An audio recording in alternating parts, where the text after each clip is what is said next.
প্রশ্ন নাম্বার 9 এবং 10। এখানে 9 নম্বরে বলেছে 5 টাকায় 8টি আমলকি ক্রয় করে 5 টাকায় 6টি দরে বিক্রয় করলে শতকরা কত লাভ বা ক্ষতি হবে। আমরা এইরকম লিখব যে কেনা হলো 8টি আমলকি, বেচা হলো 6টি আমলকি, মানে একই দামে কিন্তু এই দুটারই দাম 5 টাকায়। তাহলে কিনলো, কেনার সময় 8টা পেল, বেচার সময় 6টা করে বেচলো, সুতরাং লাভ হলো 2টি আমলকি। এই অংশ লেখার পরে আমরা লিখব 6টি আমলকির মধ্যে লাভ 2টি, অতএব একটি আমলকির মধ্যে লাভ কম, 2/6 এতটি আমলকি।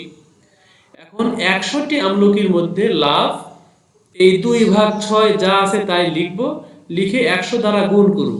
কেন গুণ করব? কারণ 1-এর চেয়ে 100 বেশি, এই বেশি হওয়ার জন্য 100 দ্বারা গুণ। এখন এই 100 আর এই 2, এই দুটো আমরা গুণ করে 200 করলাম, ভাগ 6 যা আছে তাই। এখন 6 দ্বারা 200কে ভাগ করলে আমাদের হয় 33.33 এরকম %। তাহলে আমরা এখানে 100 কেন আনলাম? কারণ এখানে শতকরা চাচ্ছে, এই জন্য আমাদের এখানে 100 আনতে হলো।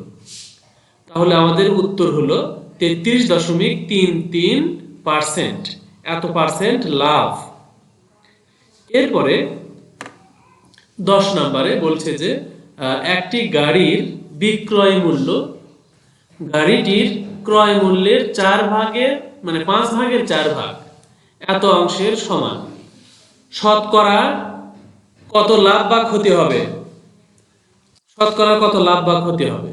এখন আমরা মনে করি যে এখানে এইরকম একটা গাড়ির বিক্রয় মূল্য ক্রয় মূল্যের 5 ভাগের 4 ভাগ, অর্থাৎ বিক্রয় মূল্য, মনে করো যে একটা গাড়ির যদি বিক্রয় মূল্য ধরি, তাহলে ক্রয় মূল্যের 5 ভাগের 4 ভাগ হলো বিক্রয় মূল্য।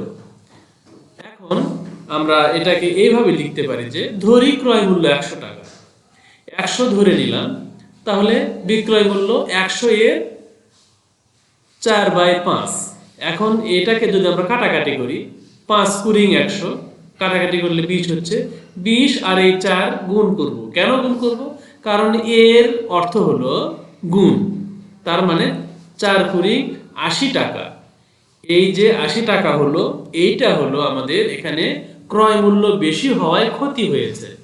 তার মানে ক্রয় মূল্য যেটা, তার চেয়ে বিক্রয় মূল্য কম, বেচার সময় কম দিয়ে বিক্রি করতে হয়েছে, এই জন্য ক্ষতি হয়েছে। আসলে নতুন ঝকঝকে একটা গাড়ি কিনে আনার পরে বেচতে গেলে ক্ষতি হয়। তাহলে এখানে আমাদের ক্ষতি হয়েছে, তাহলে 100 টাকায় ক্ষতি হয়েছে 20 টাকা, সুতরাং এই 20% ক্ষতি, এটাই হলো উত্তর। আমরা যদি এখানে 100 জায়গায় ক ধরতাম বা x ধরতাম, তাহলে আর একটু স্টেপ অঙ্ক করতে হতো। সুতরাং এখানে 100 ধরাতে অঙ্কটা অনেক ছোট হয়েছে এবং অনেক সহজ হয়েছে।